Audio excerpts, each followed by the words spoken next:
Good morning, students. Okay, let's continue our chapter, The Mother's Day. Mrs. Fizzle, she has been entered inside the house of Mrs. Pearson, and Mrs. Pearson is really very upset because they are totally here in their changing spirits, and Mrs. Pearson is afraid that what happened inside there. Now we are continuing the conversation between both of them. Mrs. Fizzle, well, they think a lot of him, don't they? Pearson, no, they don't, and now he knows it. It means Mrs. Pearson, who has already revealed so many truths to the family members, and Mrs. Fizzle, she is really nervous to think about it. Pearson, nonsense, doing them all a world of good, and they will be eating out of your hand soon. They will see. It means soon they will start to realize your importance. Mrs. Fizzle, I don't think I want them eating out of my hand. Pearson, well, whatever you want, they will be doing it. All three of them, mark my words, Mrs. Pearson. It means Mrs. Pearson is doing conversation with Mrs. Pearson. Who is she? Actually, she is Mrs. Fizzle insidely, because they have changed their spirits. तो जो Mrs Pearson है conversation में वो Mrs fizzled हैं. George enters left glumly. He is unpleasantly surprised. When he sees the visitor, he moves to the armchair. Left sits down heavily and glumly light to his pipe. Then he looks from Mrs. Pearson to Mrs. Fizzle, who is regarding him anxiously. It means now George, who enters inside the room, and he was surprised to see the neighbor in the house at this time. George, just look in for a minute. I suppose Mrs. Fizzle, who doesn't know what she is saying. Well, yes, I suppose. So, George, August, George, Mrs. Fizzle is telling the name of Mrs. Pearson's husband very frankly, and she is saying him George, as Mrs. Pearson calls him. But George is surprised to hear his name like this. Mrs. Fizzle, nervously, oh, I am sorry. Pearson, impatiently, what does it matter? Your name's George, isn't it? Who would you think you are? Duke of the Edinburgh. Now she is changing the thought of the George. Don't he was not thinking elsewhere that yes, it's your name is George, so I should call you George. You are not the Duke of the Edinburgh. Duke, it means a small king, the king of a small place. You are not a king that I would have to respect you. Your name is George, that's why I'm calling you George. George, angrily, what's he got to do with it? Just tell me that. And isn't it bad enough without her calling me George? No tea.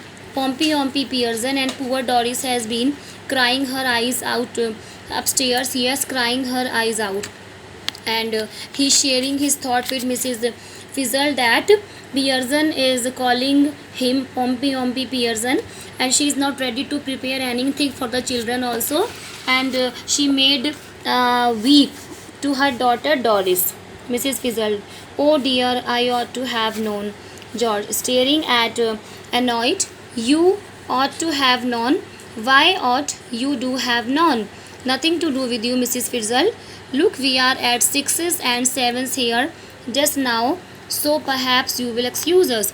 6s and 7 means to say, what are we doing? Either we are quarreling or disputing, it's our matter, and you are not allowed to be interfere in our private matter.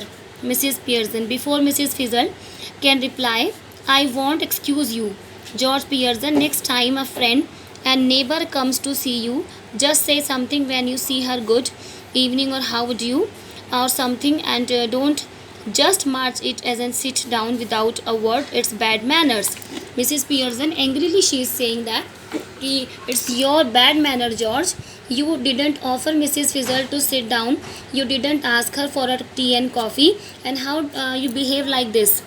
Mrs. Fizzle, nervously, no, it's all right, because actually the lady who is Mrs. Fizzle, she is Mrs. Pearson, and she does not want to make her husband embarrassed. Mrs. Pearson, no, it isn't all right. We will have some decent manners in this house, or I will know the reason why glaring at George. Well, George, intimated. Well, that what? Mrs. Pearson. Okay, taunting him. Why don't you get off to your club? Special night tonight, isn't it? They will be waiting for you, wanting to have a good laugh. Go on them. Don't disappoint them. Now she's again taunting to her husband that now he must go to the club so that his friend could make him a fun. George bitterly, that's right, make me look silly in front of her. Now go on, don't mind me. Sixes and sevens, poor Doris been crying, her eyes cut out, getting the neighbor into the see the fun. And they are thinking that Mrs. Fizzled entered inside the house at this time because she want to take fun looking at their bad condition, but actually it's not true. The lady who was inside the house as the personality of Mrs. Fizzle, and they are she is Pearson, not Mrs. Fizzle, and she was feeling very anxious about the members of the family. That is why she entered there to know how they are and what are they are doing. Let her hear. What's the matter with you? Have you gone balmy or what? George is asking to Mrs. Pearson in front of Mrs. Fizzle. Have you gone balmy? Balmy it means to say, did your head struck to something? किसी चीज़ से टकराया है तुम्हारा sir? Do you have any injury inside that?